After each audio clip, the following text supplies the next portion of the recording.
the leader.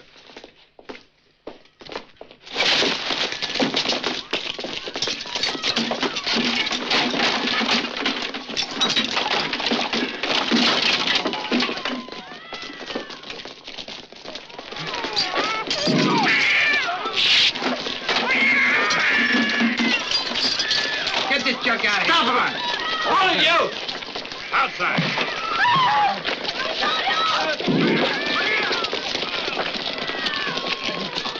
Get your hands.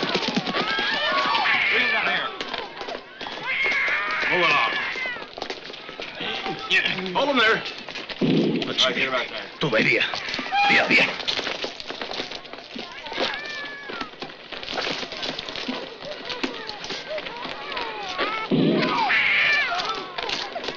Get back, you!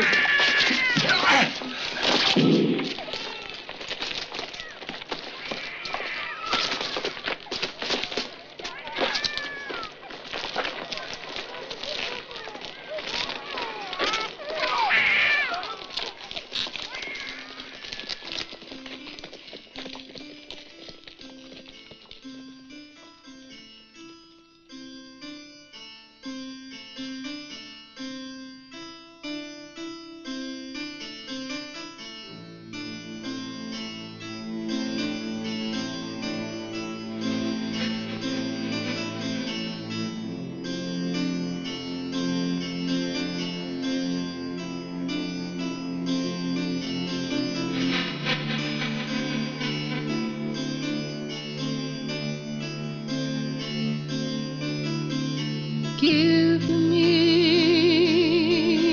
you're tired and you're poor. Your huddled masses yearning to breathe free. The wretched refuse of your teeming shore.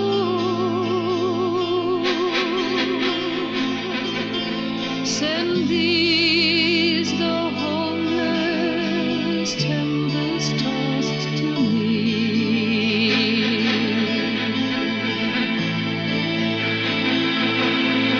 Blessed are the persecuted, and blessed are the pure in heart. Blessed are the merciful, and blessed are the ones who mourn.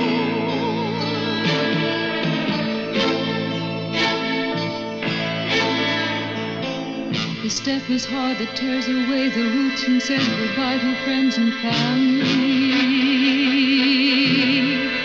The fathers and the mothers weep, the children cannot comprehend. But when there is a promised land, the brave will go and others follow.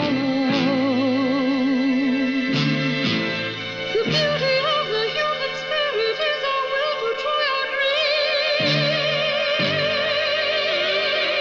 And so the masses teemed across the ocean to a land of peace and hope. But no one heard a voice or saw a light as they were tumbled under shore. And none was welcomed by the echo of the phrase, I lift my lamp beside the golden door.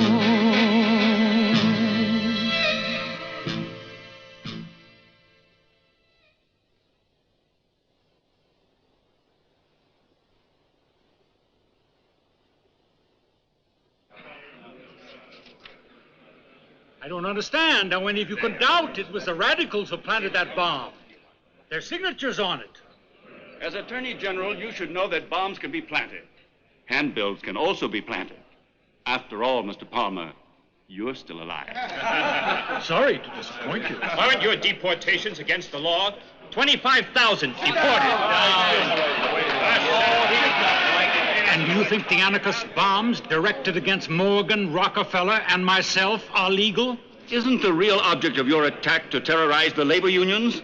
They're the real enemies of the Morgans and the Rockefellers. You've been poisoned by red propaganda. The Department of Justice has been accused of introducing hundreds of spies and agents into the unions, an outright special police corps. Again, you've been poisoned by red propaganda.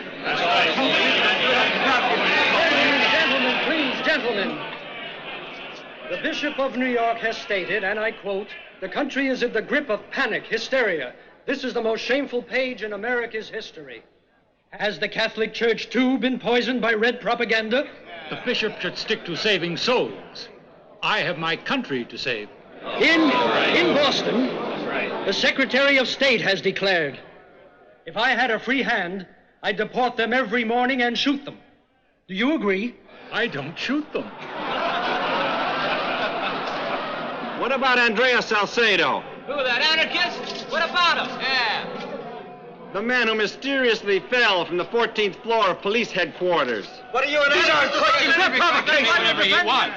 Mr. Palmer, Secretary of Labor Post is against deportations. Is he also a subversive? America will soon learn who is the leader of the Reds in our country. Are you accusing Mr. Post, the Secretary of Labor?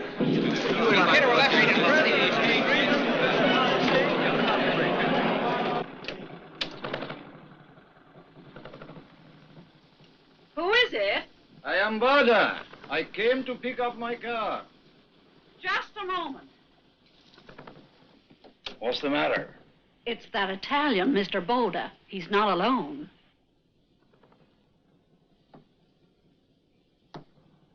Call the police. Say there's some foreigners here. Yeah. I understand.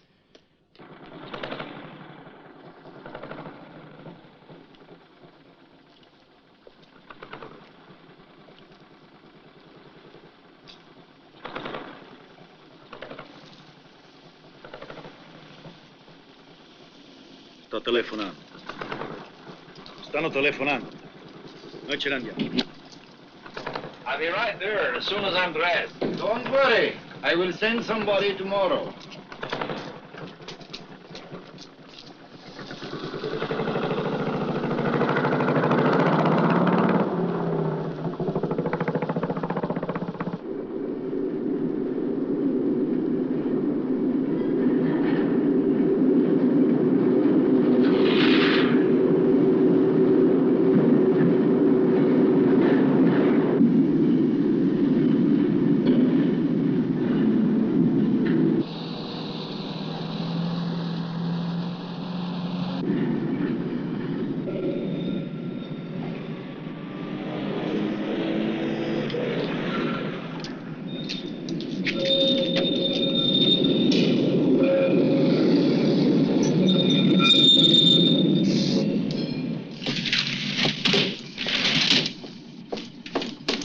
Stop where you are.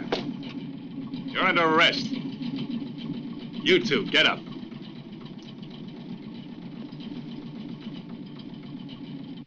Colt 32. I found it on this one, Nicola Sacco.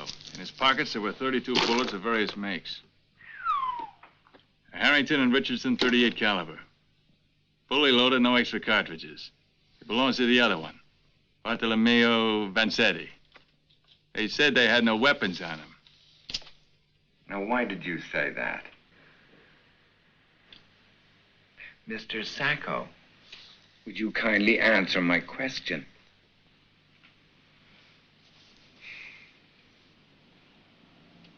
We have not a gun, Paris. I speak no good English. Ah, Italians.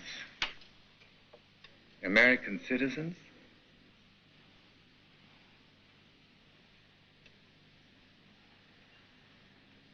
Anarchists.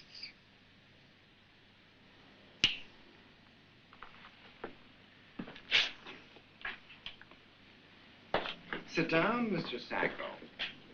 You have nothing to worry about. You understand me? Something. You have nothing to worry about, Mr. Sacco. Everything is going to be nice and clear. You follow me? Yes, nice and clear. Why do you go around with a gun, Mr. Sacco? With all this ammunition? Bad times now, sir. But don't you think, Mr. Sacco, that in times like these, a gentleman should not go around at night armed without a permit to have a weapon? What were you doing in Bridgewater, Mr. Sacco? I accompany Vanzetti. I look for a friend. What friend? Poppy. Poppy who? Poppy. I don't know other name. And where were you looking for this Mr. Poppy? At drugstore we always meet. And if you were looking for this Mr. Poppy, who was always at the drugstore, why were you carrying a gun? And why were you with another man who also had a gun on him?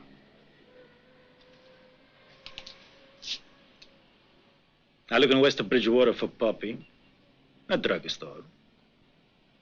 To ask him help of my friend. Well, I think he want to sell him some fish. Oh, that's a good one, Senor Sacco. I think he wants to sell him some fish.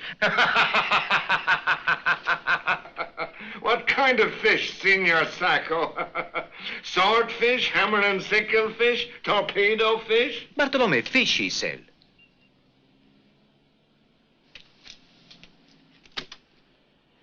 And what do you sell, Mr. Sacco? A's? I skilled worker, shoe finishing. What about the other three? The ones with the motorcycle? I not know them. Friends of Vanzetti they are. I know not names, not anything. One of them is named Boda. Mike Boda. Doesn't that name mean anything to you? No. So you go looking for a guy named Poppy at night in a drugstore carrying a gun, you and that other wop. Then you turn up at Johnson's house with 3 men on a motorcycle. 3 men you don't even know? I worker. Politics I no understand. Union man? No. Well, are you an anarchist or aren't you? No. You didn't know by any chance, Andreo Salcedo? No.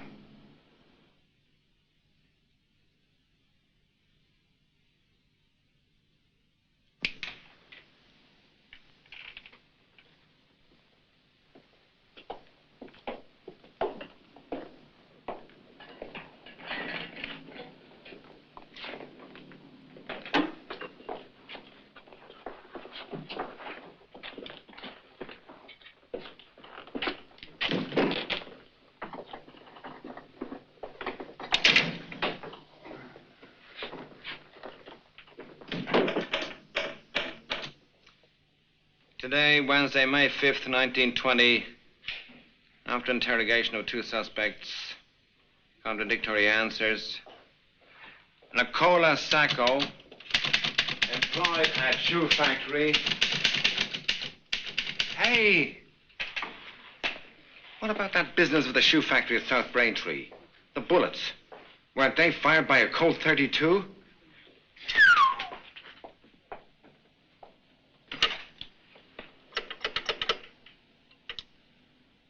Hello?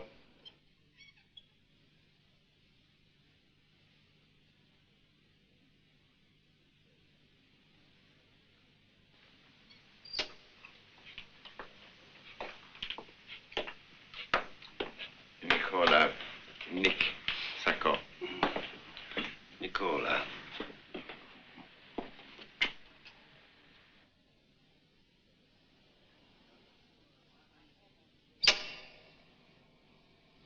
Stand still. It's confirmed. On April 15th, Nicola Sacco wasn't at his job. What about the other thing? No luck, sir. The department has no information that the anarchist movement has received any big amounts these past few days. Get on with it.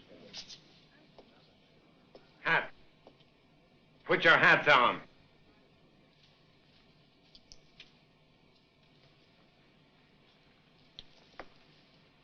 Take the hats off. Right. Now, hold out your right arm as if you had a pistol in it. Your right arm. Act more naturally. Come on, come on.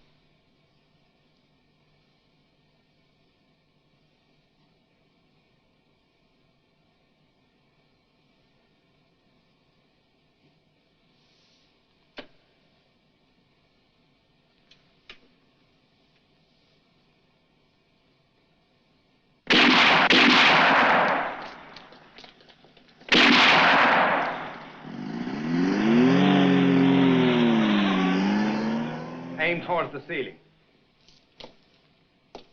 Ma che stanno a fare? Shut up. Stay João.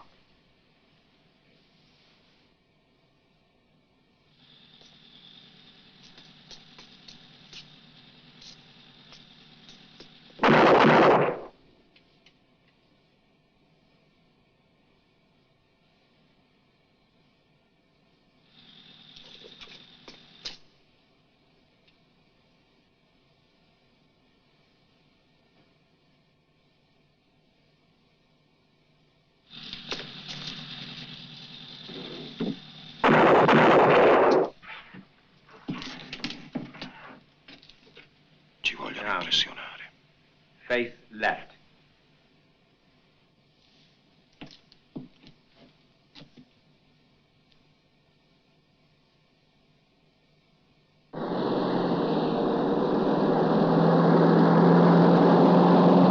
You're lying. You've been lying all along.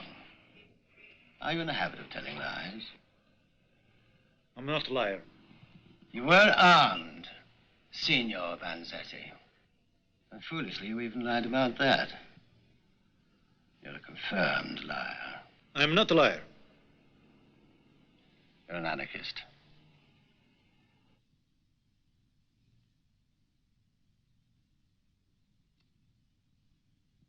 Do you want me to repeat the question?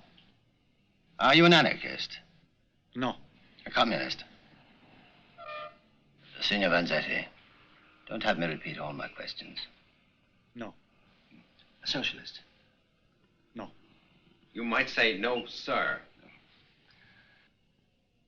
No, sir. A union man? No, sir. You belong to the Black Hand, to the Mafia, in other words.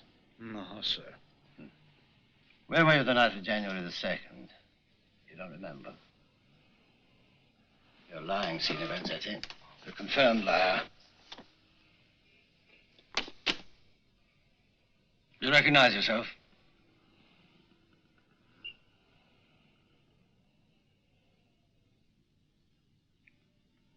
Do you recall, Signor Vanzetti, what day that was? What day was it? It was the night of January 2nd. Of this year. Of this year? Of this year. And what about April the 15th of this year? Where were you at 3 o'clock that afternoon? Do you understand the question, Signor Vanzetti? I want to help you. Today is Thursday, May the 6th. 3 Thursdays ago was the 15th of April. It's easy, isn't it? Now, where were you 3 weeks ago, Thursday, April the 15th of this year, at 3 o'clock in the afternoon? I was selling my fish. Why you laugh? I sell a fish. Where? Where I always stay in Plymouth. Not January the 2nd, you weren't in Plymouth. And you weren't in Plymouth the other night either. What if I were to show you another photograph, Signor Vanzetti? Taken at 3 p.m., April the 15th, this year, 1920. Which shows that you were at South Braintree. South Brain? The District Attorney's offices at the counties of Norfolk and Plymouth, which I represent, hereby charge you, Bartolomeo Vanzetti, of double homicide and robbery with Nicola, Sacco, and other as yet unknown accomplices. Crimes took place on the 15th of April at 3 o'clock in the afternoon on Pearl Street, South Braintree, outside the Slater and Morrill shoe factory where you committed the robbery, in the course of which the factory paymaster, Frederick Parmenter, and the guard, Alessandro Berardelli, were murdered. But you... I think you must make a jest this time. Take him away. What are you going to do with me? Take him away! Take him away! Sono un vigliacco! Vigliacco! Vigliacco! Vigliacco! Vigliacco! Contro me! Contro il vigliacco! Contro me! Nicola! Nicola! Omicidio! Omicidio! Nicola! Fatelo me! Nicola! Fatelo me! Fatelo me! Fatete matti! Fatete matti!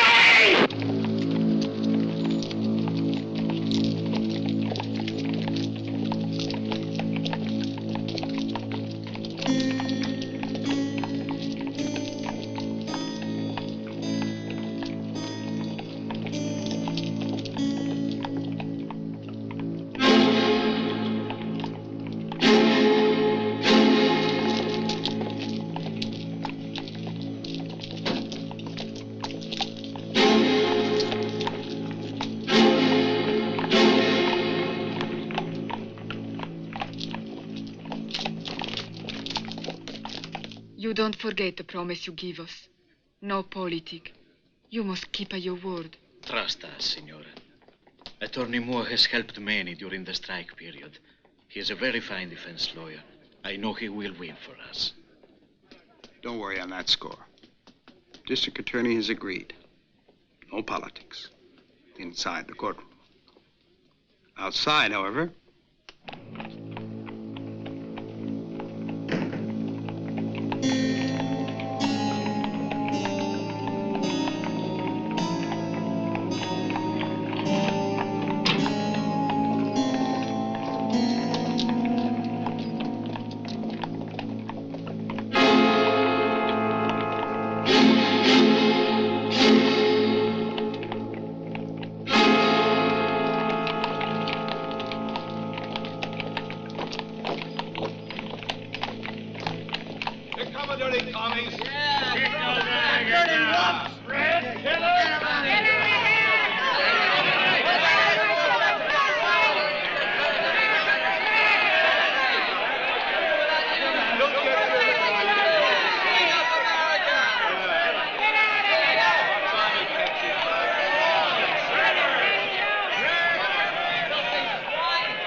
the court.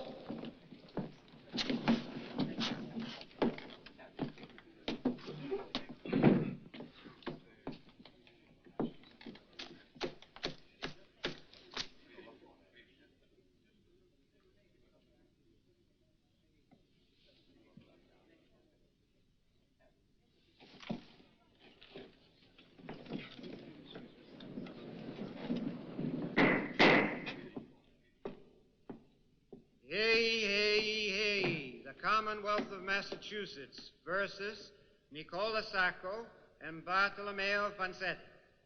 Said defendants were apprehended on the evening of May 5th, 1920 in Brockton and charged with double homicide and with armed robbery committed in Pearl Street in South Braintree on April 15th, 1920 at 3 p.m.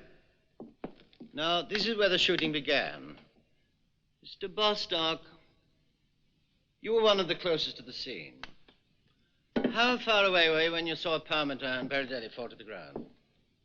About 5 or 6 yards, I'd say. Then you actually saw the bandits who were doing the shooting? Yes. Do you recognize the two defendants, or at least one of them, as one of the bandits involved in the shooting? I can't honestly say. When you heard the shots, Mr. Pelzer, you looked out of the second-floor window of the factory. What did you see? Well, sir, the guard Berardelli was right below me. He was twisting on the ground, and a man was shooting at him. And how far away was that man, Mr. Pelzer? 5 or 6 yards. Is that man in this room? Yes. Point him out to the court. That one. You know his name?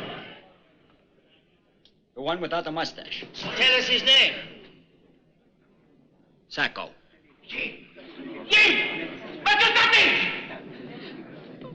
Don't worry. It'll be all right. Blonde, pale, Thin, blonde, kind of sickly looking. Dark skin with dark mustache. Very dark, I said. I haven't the slightest doubt. That's the man there, Bartolomeo Vanzetti.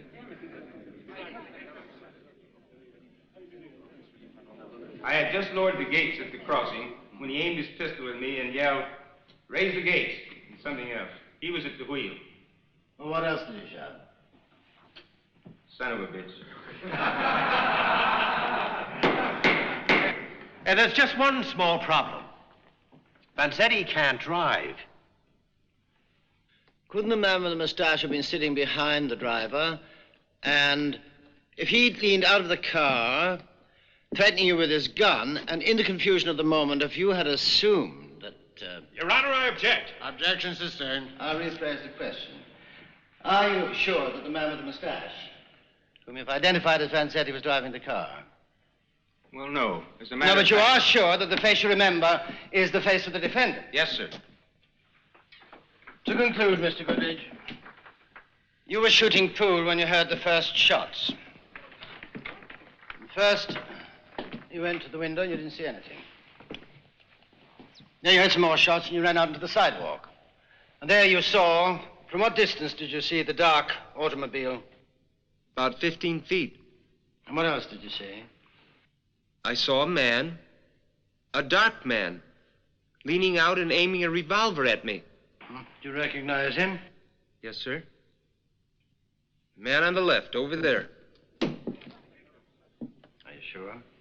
Absolutely. Isn't the witness about to be brought to trial before the same court for a serious offense? Defense counsel, first of all, should have the good manners to rise when addressing the bench. Have I made myself clear, Mr. Moore? And in the second place, you know very well, or you should know, that a police record can be mentioned only when an individual has actually been sent, and strike the question from the record. First, I ran to the front window and then to the one on Pearl Street. I saw the dark car crossing the railroad tracks. It was going fast. Would you mind asking her how far away she was? Gladly. Did you hear the question? Yes, sir. About, 20 yards, I'd say. Anyhow, you can measure it. Continue, please. The robber. That one over there. I object. Objection sustained. The witness will please keep to the order of events. Can I talk now? Well, then. Now, his face. I would call it a face with, sharp features. A little thin, just a little. A high forehead. And his hair was combed back. It was about 2 or 3 inches long, I'd say, and dark. Ma, incredibile. Lei ricorda tutto. I especially noticed his left hand. The right hand was holding the pistol, of course, but his left hand was on the back of the seat in front of him. Oh, I remember it so well because it was a well-shaped hand. Golly, it looked strong. I mean... Did you notice a dimple on his chin, too? Mr. Moore! Well, how long did this extraordinary vision last? Object, Your Honor. Defense counsel can examine the witness in due course. Your objection is entirely justified. Nevertheless, Mr. District Attorney, I would like you to put the question to the witness. Answer the question. Well, why, I don't rightly know.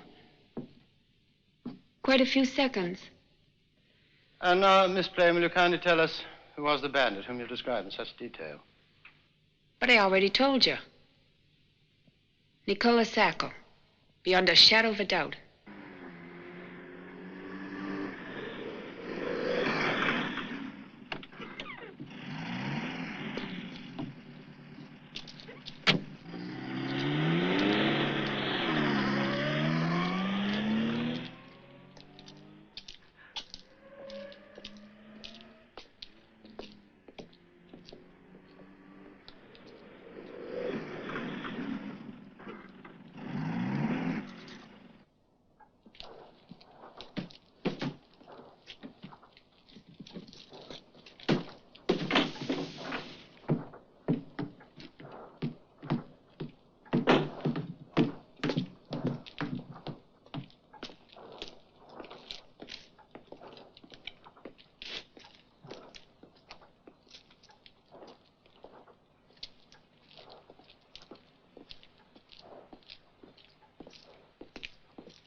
Buick was found in some woods, not very far from here.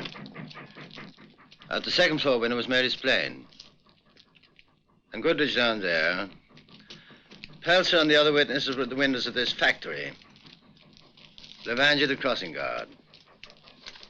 Now, these shots are aimed at Bostock, the man who tried to come to the assistance of the paymaster. That's all, gentlemen. Miss Blaine,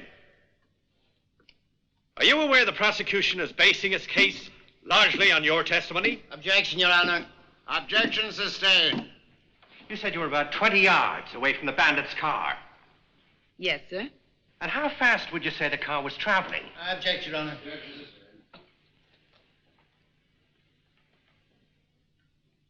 Miss Blaine.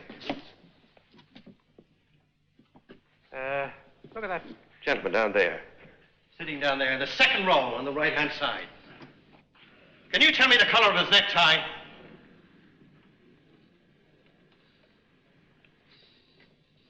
No, sir.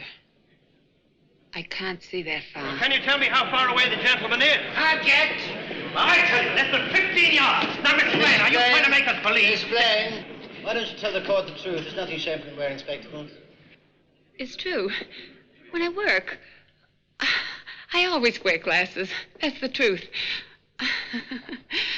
Why, how silly of me to forget. You have no doubt in your mind that Sacco was the man that did the shooting. Is that correct?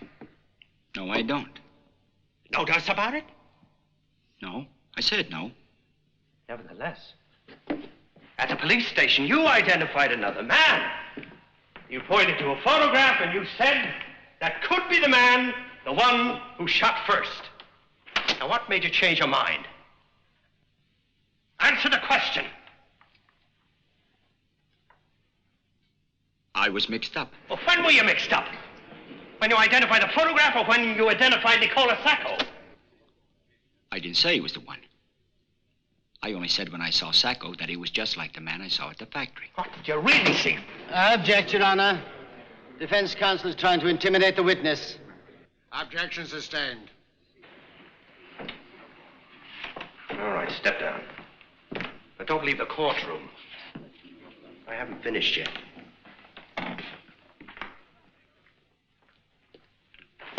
You were working beside Pelser. Yes, sir.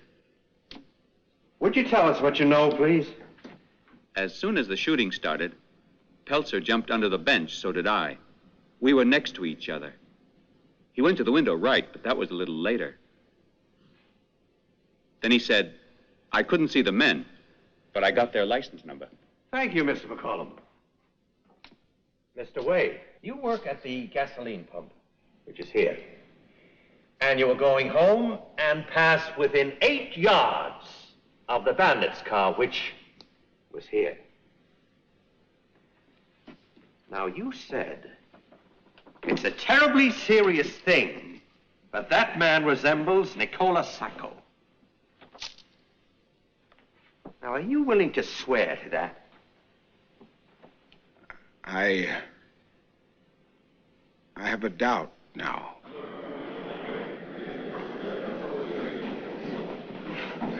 Well, why do you have a doubt? Well, the fact is, a few weeks later, I was at the barber's and I saw another man who also looked just like the one who shot Bardelli.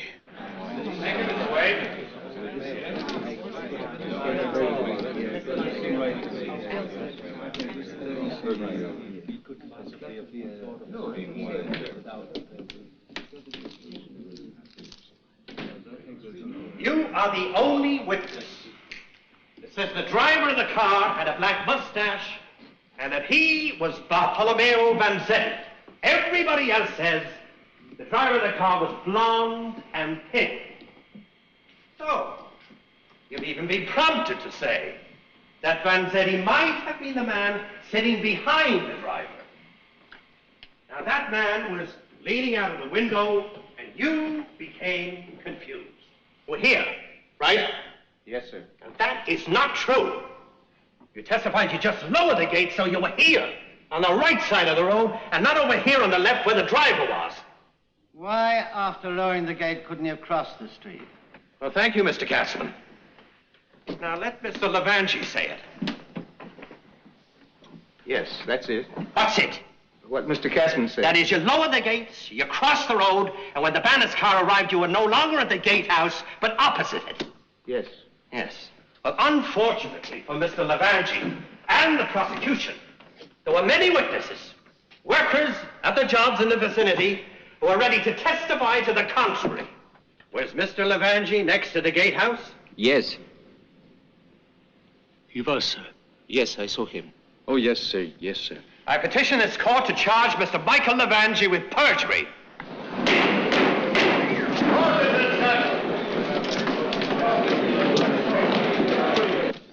It seems to be going well for you, don't you think, Bart? It would be going well had we done the robbery. But we are radicals, so it goes bad. Just look at them. This trial might not go well for you. Will you fight? Why, we're working, the whole committee is. But we need money. Yes, we're fighting. But we're pinning our hopes on the defense. Moore. Comrade Moore. He'll content himself with a legal victory, my dear friend. He can't fight all of them.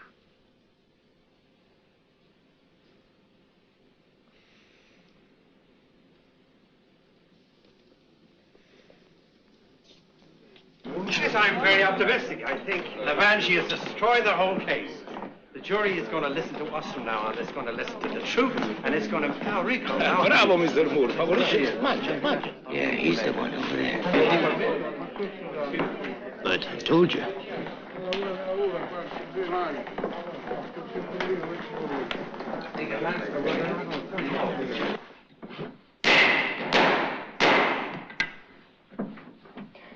This court, while rejecting the petition to indict the witness Michael Levangie, feels obliged to censure the terrorist methods which the defense has been employing in examining the witnesses.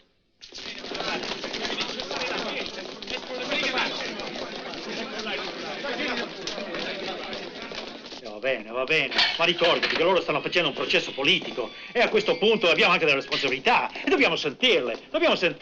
Non possiamo continuare soltanto con i testimoni che si stanno smascherando da soli. Here they are. Diceva la gente. Sta su. Stand back. Keep it up, boys. All right, move back. A little more space, please. All right, let's go. Get back. Come on, get out of the way. Come on, get back there. Open the room. All right, move over. Non ti preoccupare, Nico. Andrà tutto buono. Abbi fede. Io tengo assai fiducia. Assai. Dante. Grazie. Dante. Dante. Dante, dove stai? Don't worry, Vanzetti, it's going well. Figlio mio, dove stai? Dante! Dante! Oh, Dante.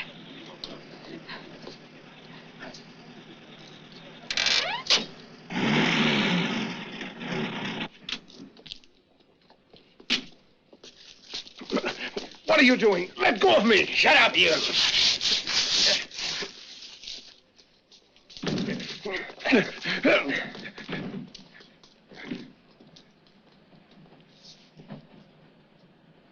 We'll teach you to change your testimony.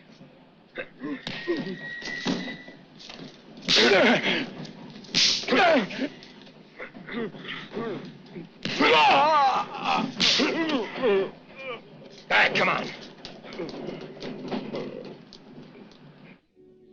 Since they've banned liquor, they might as well ban parties, it seems to me.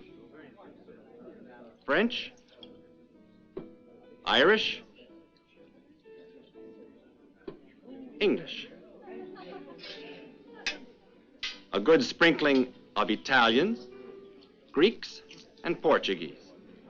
That's Boston. You're forgetting the Germans. Are you referring to District Attorney Katzman, Mrs. Evans? Here are your Germans, Mrs. Evans. And Thayer. A sprinkling of Angostura. The majesty of justice. Your concept of justice is somewhat bitter, Mr. Rennie.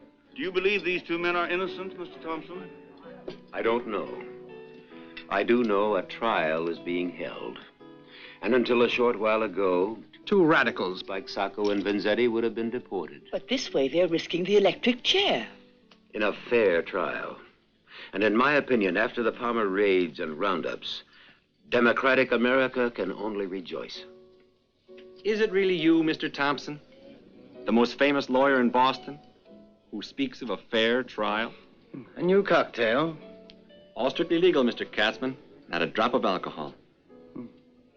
I'm going to call it the sidecar. Why? Didn't the whole story begin with a motorcycle, a sidecar? Are you talking of the trial of Sacco Vanzetti? Yes, a curious trial. It begins with a sidecar and ends so far with a witness being beaten up. Remember Wade, the man at the gasoline pump? What are you insinuating, Mr. Rennie? Please. What does this mean? Deportations were too expensive and unpopular. What an exemplary trial, on the other hand. The trial of two radicals, Mr. Rennie. Is it a crime to be a radical in our country? Radicals and immigrants. Nation of immigrants. When did you arrive in this country, Mr. Katzman? I'm convinced that Sacco Vanzetti robbed and killed, and I'm proving it. If the outcome has some political significance.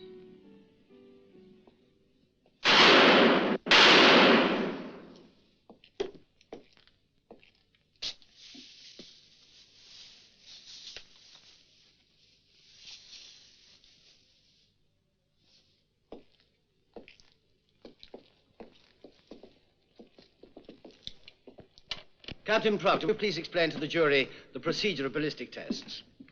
In a general way, at least. This is the .32 caliber Colt belonging to Mr. Sacco, and this revolver is Mr. Vanzetti's Harrington and Richardson .38. Bullets vary, of course, as to caliber, but a bullet may also be identified as a left twist or a right twist, which means whether the grooves are rifling inside the barrel turn in one direction or the other. Now, the only American automatic with a left twist is the Colt .32. Thank you, Captain Proctor. Listen down, please. 3 projectiles of the 4 extracted from Birdelli's body have a right twist, and so do the 2 extracted from the body of Parmenter. But the 4th bullet that struck Birdelli, the fatal shot, has a left twist. In other words, it was fired by Colt .32. Captain Proctor, after the test which you have made, can you tell us if this bullet could have been fired by Sacco's Colt .32? In my opinion, it is consistent with being fired by that pistol. Sacco wasn't in South Braintree. He couldn't have been in South Braintree on that day.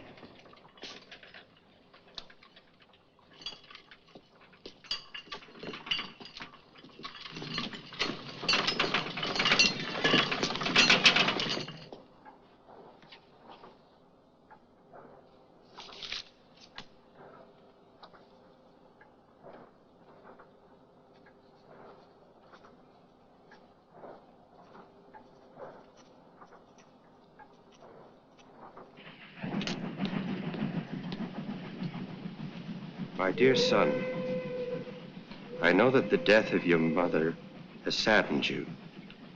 She wanted to see you before dying. But do not forget to come back, because you do not know what it is to miss a son for so many years. We await your arrival soon and long to embrace you.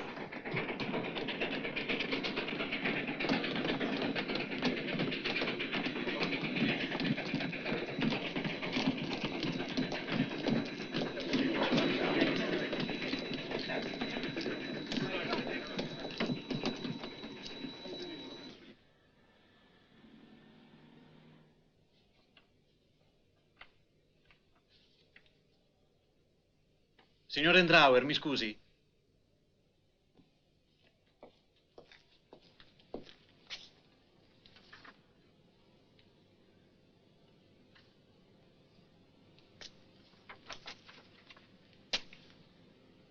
Non ne ha altre? Io queste tengo. I've never seen anyone show up with such big photographs, of course. It must have been 2 o'clock, or 2:15. April the 15th. I remember because I looked at the calendar hanging on the wall in the secretary's office. 2 o'clock, or 2:15. Because I also recall that day, we closed the consulate half an hour later. With all the people that pass through a consulate's offices, Mr. Drawer, you said between 150 and 200 a day, if I'm not mistaken. Mm-hmm. You must have a remarkable memory, Mr. Drawer. Can you tell us how the defendant was dressed that day? Oh, well, I don't remember that. The odd thing was Can you tell us some other odd thing that happened on the 17th, 19th, 21st? But Nicola was there. April 24th, 29th, whatever date you like. See here, Choose Mr. any date. Gassman. Choose any date. May the 2nd, May the 3rd, May the 4th, May the 6th. Yes, I do remember something odd that happened on May 1st. But the year before, the consulate suddenly filled with immigrants seeking protection from Mr. Palmer's raids. Those are facts. Those are real facts. Mr. Drawer, keep to the questions you're asked. Mr. Palmer is the Attorney General of the United States. And you, as the representative of a foreign country, should show him all the respect that... Answer the question. So recall no other odd thing that happened in the Italian consulate, save the one involving Sacco. Yes, if you choose to put it that way, Mr. Katzman. Mr. Kelly, examine this cap carefully. Look at the inside. You notice anything? The lining's ripped. And didn't you tell us that Sacco was in the habit of hanging his cap from a nail? Yes, but that don't mean... Is this or is it not Sacco's cap? Well, it seems kind of small. If it were the same size, we'd recognize the Sacco's cap. I object! Now then, Mr. Sacco, would you kindly try it on? No.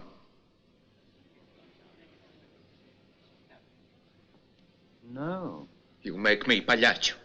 Mr. Sacco, nobody is showing you any lack of respect, but you cannot refuse.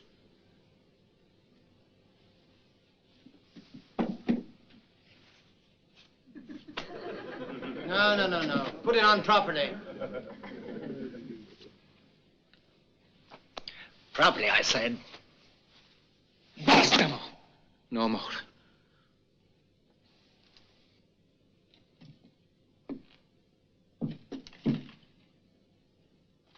On that 15 April, I am at Plymouth, as I am every morning.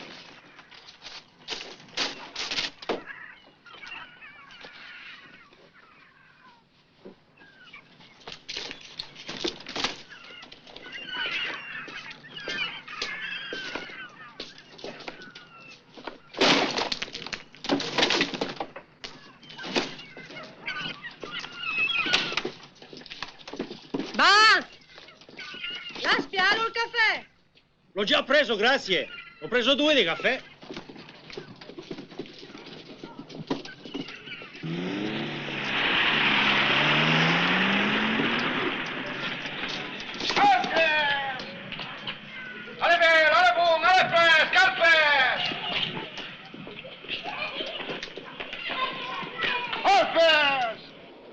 L'apparenza non c'è male, ma è fresco? Guarda. Va bene. Bene.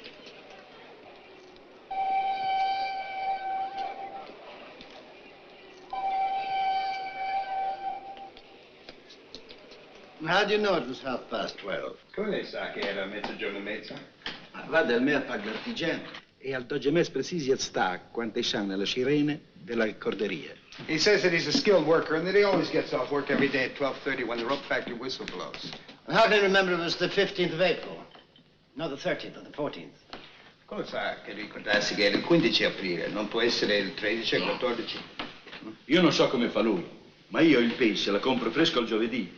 Non lo tengo in casa una settimana. Couldn't have been some other Thursday, April the 8th, 22nd. Non poteva essere un altro giovedì, l'8 o 22 aprile? Ma no, no, perché il giorno dopo mi sono fatto l'appendicite. Grazie, signora, ma non è in casa. Ma l'ho avuto una volta sola. He said that he had his appendix removed the next day and, And what? He had only one appendix.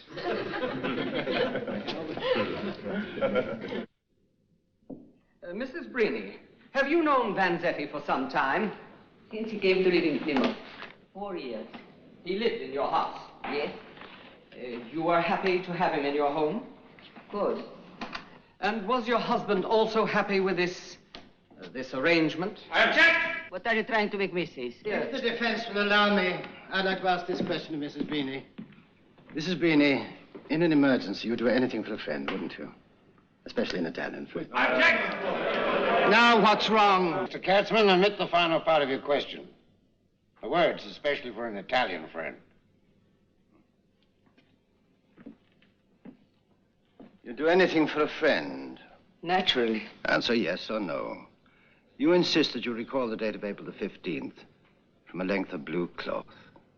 Doesn't this seem absurd to you? It isn't something people like us buy every day, you know. We talked about it. Talked about it? We figured it out. You figured it out? With whom? Why, my husband, the neighbors. With the one who had his appendix out? Of course. Thank you, Mrs. Brini. No further questions. Captain Proctor's tests have established the fact that at least one bullet, the one that killed poor Beridelli, was fired by Sacco's pistol. Now, this is decisive proof. In the face of this testimony, the wretched attempts of the two defendants are shown up for what they really are, a house of cards. Dozens of witnesses have come before this court. And what sort of witnesses? An endless procession of low characters, dredged from the depths of society, wretched no-goods.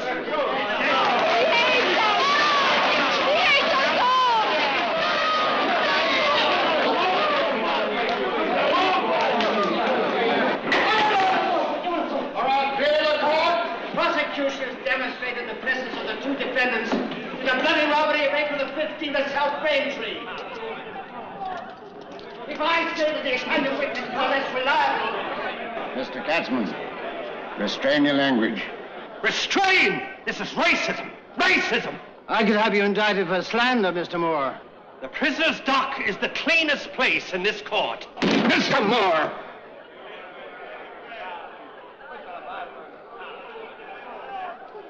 We have to face the truth. These Italians, Greeks, Poles, Puerto Ricans, Chileans, it's sad to think of their supreme efforts to put down roots in a superior society, trying to adjust to our way of life, to our way of thinking. This is racism.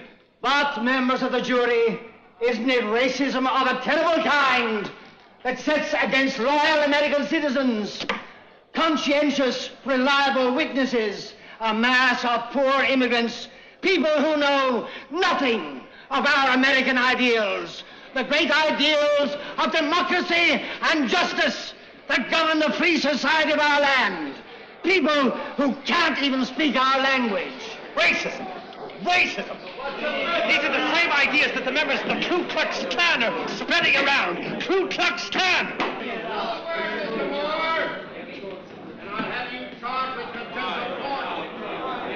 It is people like these that represent the greatest danger to our free institutions. We must show them understanding, of course, but not to the point of endangering us. But the lawyer from California, the ineffable Mr. Moore, has mentioned the Ku Klux Klan. Is he aware of the fact? Does he know that among Italians in the Santa Italy organization there are actually bloodletting ceremonies where the master's blood is mingled with the novices? They're barbarians! Thank you, Mr. Thompson, for coming here to the defense committee. But I don't agree with you. The court's determination to get a conviction at all costs seems obvious to me. I wouldn't be so sure. They want a sentence that will set an example, a political sentence. That's the meaning of the whole trial. If you set out with this opinion, you won't be able to arrive at a decree of their innocence. You mean you believe they might still be absolved? I believe in justice. But, Mr. Thompson, it's all so clear. You see, I was wondering if... Well, speak up, sir. Don't stand on formality. You see, all of us are convinced that Sacco and Vanzetti are innocent. Of course. Then where are the real guilty parties? Go and hunt for them. That's just what I was going to say. What steps have been taken to find them? If it's a question of money... What means? Why don't you go and ask the police, or Thayer, or Fuller?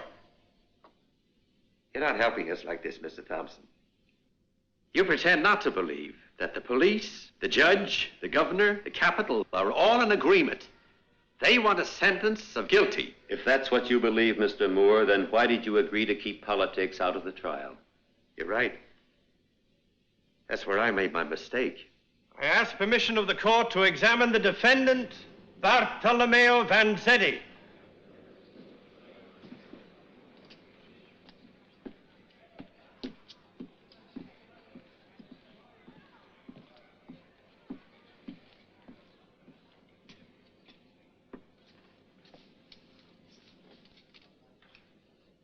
When did you arrive in the United States, Mr. Vanzetti? 13 years ago. It was 1908. And were you already a radical? Not completely. What do you mean by that? Well, I mean, I see how things were going back in Italy. And I hope here things will be different. So you became a radical here? Well, let us say I finished become radical here. When one begins to work in a factory at 13 years of age, and I began to work then. And were you still a radical at the moment of your arrest? And I still am. Radical. And everyone here well knows it. So why must we have all this play acting? Mr. Vanzetti, why did you lie at the Brockton police station the night of your arrest? We were afraid. Well, what were you afraid of? Senor Moore, you know what Nick and I were planning to do before they arrested us. We must collect the materials of propaganda in houses of comrades. We had to hide it. That is why we need the automobile from Boda. We had been warned that they were preparing another big raid against all the foreigners that stay here. And only 2 days before, a friend was found. And his body was all smashed. Comrades. Mr. Vanzetti. I want to say here his name, Andrea Salcedo! Andrea Salcedo, our dearest comrade, who was found smashed after falling 14 floors from police office in New York.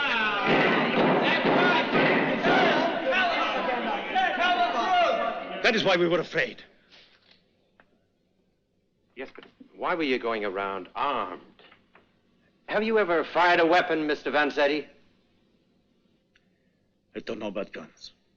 And I must say I never fired a weapon in my life. And I do not know how to drive. Please, tell the court.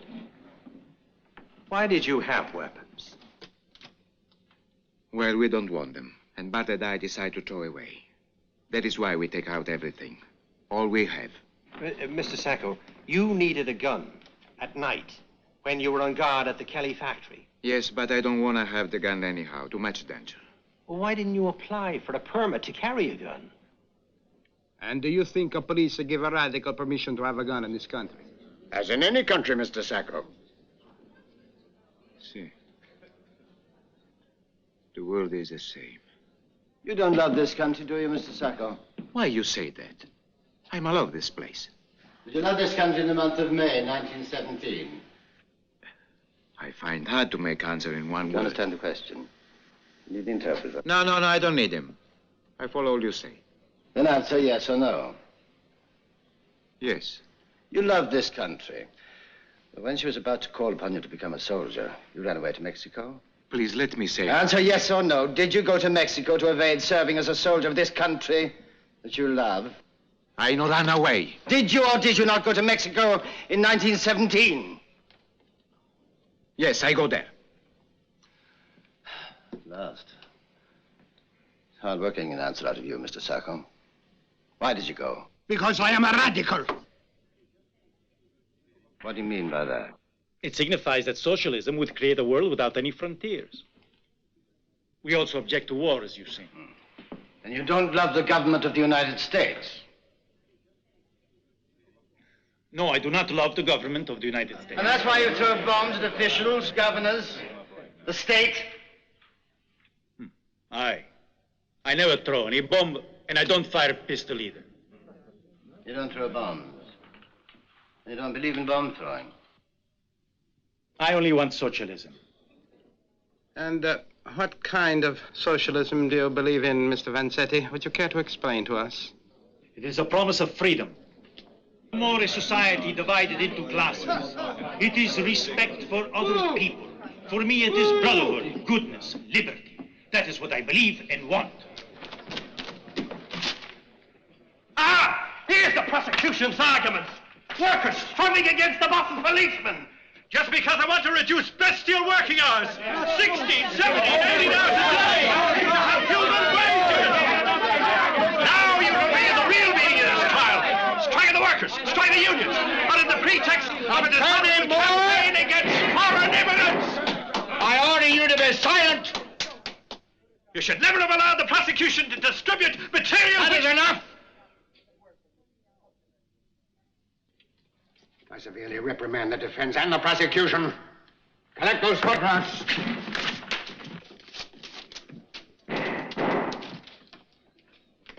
Silence! Or I'll have the courtroom emptied.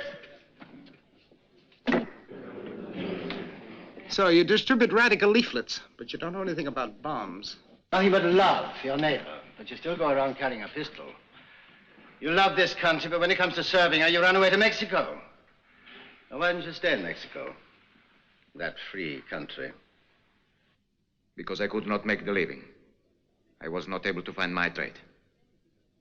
What do you think? I make sacrifice to learn better than go in Mexico to make any kind of work. So your love for the United States is commensurate with your trade, with the amount of money you get out of this country per week. Mr. Sacco, that's the extent of your love for this country, isn't it? Measured in dollars and cents. I object. I allow this on the grounds that the defense opened this line. Continue, Mr. District Attorney. You want me talk? That's what I'm asking you to do. You speak of dollars as cents, Senor Prosecutor.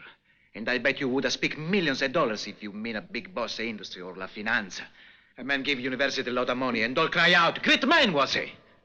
But why you talk dollars and cents now? For I work just to feed my family, or maybe you forget that. 13 years I work hard. And I don't have a satisfaction to put aside one red cent. Not one I save. When in court I hear, passaporto, passaporto, but I go to Italian consulate and ask them, please furnish me fogli di via, because I go back in Italia, but I don't even have the boat fare price. After I work like dog in America, I have to go back in Italy like I come here, the same way, without money. Sit down.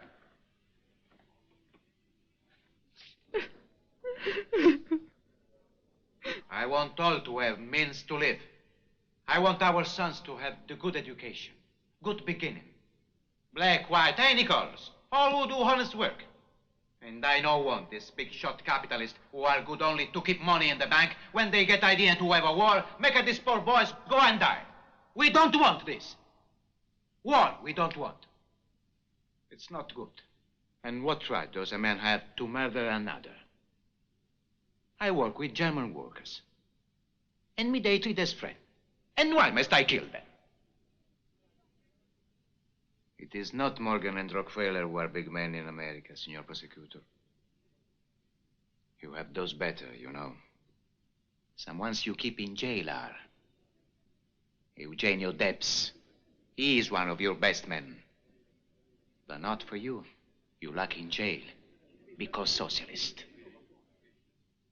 These are great. For these are the ones who want to improve America. And because of this man, I love this place. I'm sorry I say. I don't want to speak. Thanks to the benevolence and tolerance of this court, you've been able to hear from the lips of the defendants themselves their feelings towards our institutions. Now, bear in mind what you've heard and what you saw a little while ago, the documents. And this is only a small part of the activities of the Reds and radicals against our country. At this point, I would ask you to recall clearly what has been brought out in the course of this trial on the subject of the South Braintree robbery. You can only bring in one verdict. I've finished. I've nothing more to say. Thank you.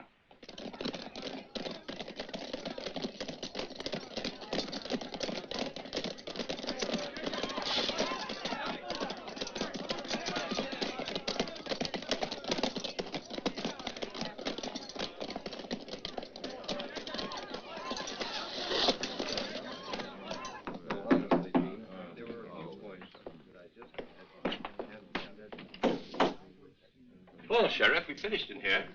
Already? Damn. I bet my deputy you'll be out 5 hours, and you're taking less than 2. You work fast. Fast? Well, you may be right. 5 hours, you said. I guess we get another free meal on the state.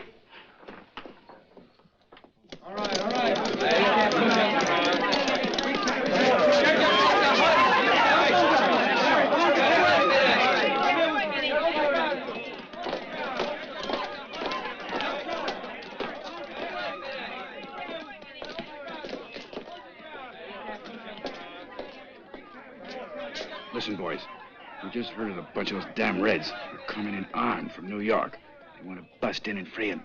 So watch out. Press. Your press card. Very good. Go ahead. You're all right. Go ahead. What have you got in the purse? They're shaking down everybody today. All right. Go Open the ahead. They must purse, expect trouble. We'll see what happens.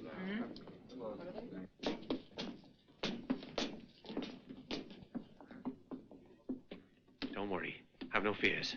The verdict will be not guilty.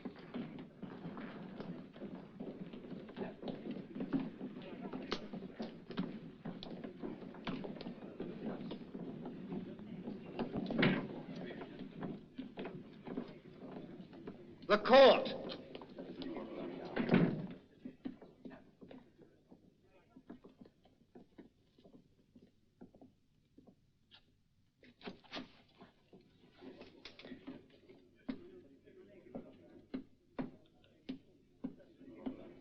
Mr. Foreman, has the jury reached a verdict?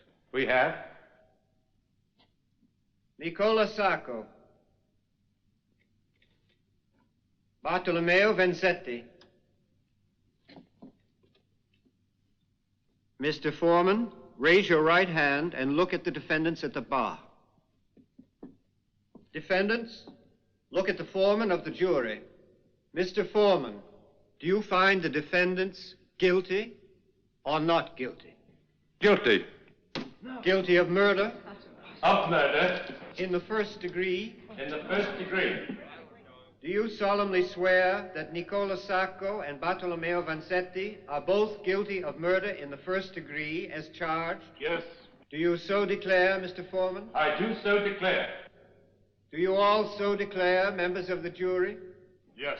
Yes. Yes. Yes. Yes. I do. Yes, sir. Yes. Yes. I so declare. Nicola! Oh, what a cheater! Oh, what a cheater! Stand. We presented facts. We presented the case. It wasn't that we lied like Vanzetti. Sacco, wait. Sacco, the sentence is absurd. It's infamous.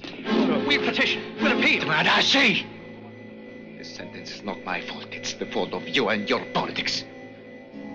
I finish with your comedy. I don't want to be political martyr for you. I want to live. To live! I too wish to live, but in a better world.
Nick and Bart, freedom. For Nick and Bart, freedom. For Nick and Bart, freedom. For Nick and Bart, freedom. For Nick and Bart, freedom. For Nick and Bart, freedom. For Nick and Bart, freedom. For Nick and Bart, freedom. For Nick and Bart, freedom. For Nick and Bart, freedom. For Nick and Bart, freedom. For Nick and Bart, freedom. No! For Nick and Bart, freedom. For Nick and Bart, freedom. For Nick and Bart, freedom. For Nick and Bart, freedom. For Nick and Bart, freedom. For Nick and Bart, freedom. For Nick and Bart, freedom. For Nick and Bart, freedom. For Nick and Bart, freedom. For Nick and Bart, freedom. For Nick and Bart, freedom. For Nick and Bart, Nick e Bart. For Nick and Bart, Si chiamano Nick e Bart. freedom. For Nick and Bart, freedom. Siamo due disgraziati. Freedom. For Nick and Bart, freedom. Ci hanno fregato. Freedom. For Nick and Bart, freedom. For Nick and Bart, freedom. For Nick and Bart, freedom. For Nick and Bart, freedom. For Nick and Bart, freedom. For Nick and Bart, freedom. For Nick and Bart, freedom. For Nick and Bart, freedom. For Nick and Bart, freedom. For Nick and Bart, freedom. For Nick and Bart, freedom. For Nick and Bart, freedom. For Nick and Bart, freedom. For Nick and Bart, freedom. For Nick and Bart, freedom. For Nick and Bart, freedom. For Nick and Bart, freedom. For Nick and Bart, freedom.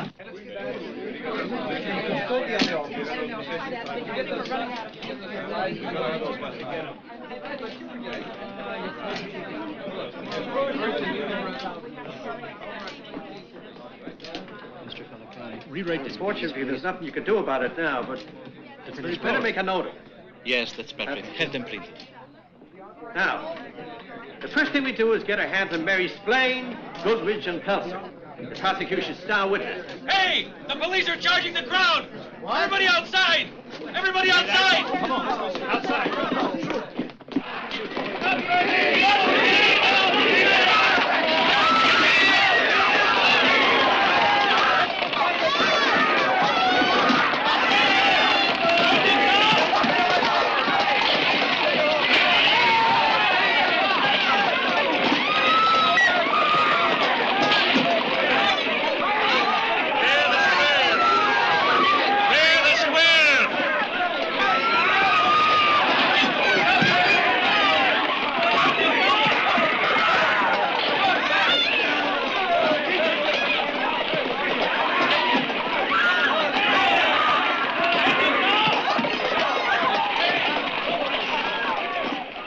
Bad?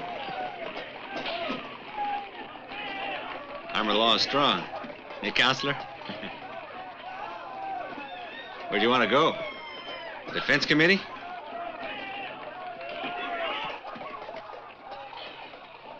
Rennie, I don't want my name to appear in the newspapers. Well, as far as I'm concerned, you don't have to worry. What do you mean? Somebody doesn't like my style of writing. They fired you? Mm-hmm.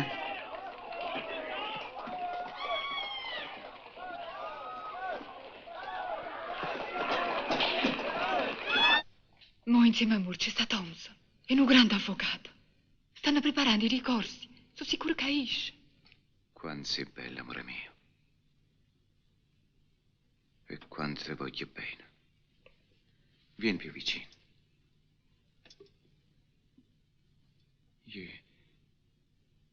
Io non me la sento di campare senza di te. Non sono capace. Ti ricordo la Ma sera? l'unico, nato poco e poi esce. Io penso sempre a te. L'America che è la più buona sta dalla parte nostra. O discorso che hai fatto ha impressionato a tutto. I giornali ne parlano, a radio. Ci danno da fare. Stampano volantino con il ritratto tuo e quello di parte. Fanno manifestazioni. No! Che è, Nico? È Moore che ti ha detto di fare questi discorsi. Che stai dicendo?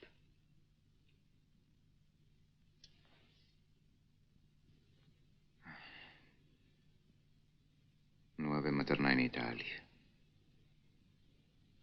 E mo? Perché? Me lo sai di tu perché? Bene, ma non facendo così.